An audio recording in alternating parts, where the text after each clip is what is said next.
नमस्कार, मी लीना शिर्के म्हाळसामधून, म्हाळसा ॲग्रो सर्व्हिसेसमधनं.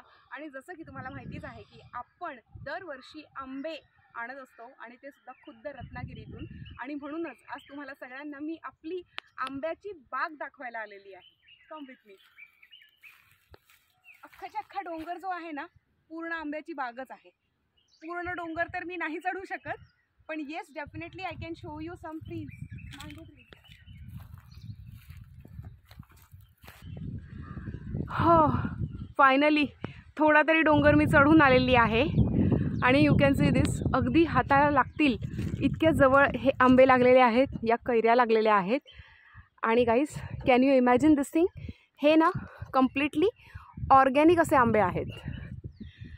संपूर्ण हे झाड, संपूर्ण ही बाग ही आंब्यांनी अगदी भरगच्च अशी भरलेली आहे. You can see this. सगळीकडे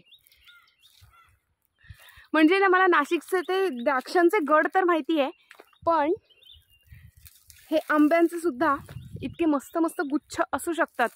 हे बघा, बघू शकता तुम्ही इथे. हे मात्र आपल्याला आंब्याच्या बागेमध्ये आल्यानंतरच कळतं. हे बघा, ऑलमोस्ट मी अर्धा डोंगर चढून आलेली आहे. समोरच आपला गणपतीपुळ्याचा बीच आहे, बाजूलाच मंदिर आहे आणि इथे आहे ही आपली आंब्याची बाग, जी आपली रत्नागिरीमध्ये मालगुंडला आहे. बघू शकता तुम्ही.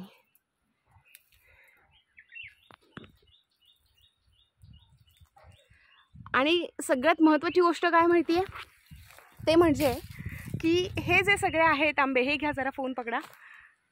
हां, हे जे सगळे आंबे आहेत, ही जी सगळी संपूर्ण जी बाग आहे ती कम्प्लिटली नॅचरल आहे. कम्प्लिटली नॅचरल अशी आहे. यांना जे खतपाणी वापरलं जातं ते सुद्धा प्युअरली हे म्हणजे कुठलंही रासायनिक इथे यूज केलेला नसतो. म्हणजे कम्प्लिटली नॅचरल आहेत आणि अगदी अत्यंत नैसर्गिक पद्धतीने हे आंबेसुद्धा पिकवले जातातच. आंब्यांचे सुद्धा फोटोज, झाडावरचे तर आंब्यांचे फोटो मी तुम्हाला दाखवले आहेतच, पण स्पेशली आंब्यांचे फोटोसुद्धा मी तुमच्या सगळ्यांसोबत शेअर करणार आहे. आणि येस, पुढच्या आठवड्यापासून हे सगळेच्या सगळे आंबे आपण घेऊन येणार आहोत डोंबिवलीमध्ये. सो गाईज, नक्की ऑर्डर करा Mhalsa agro services. Bye bye.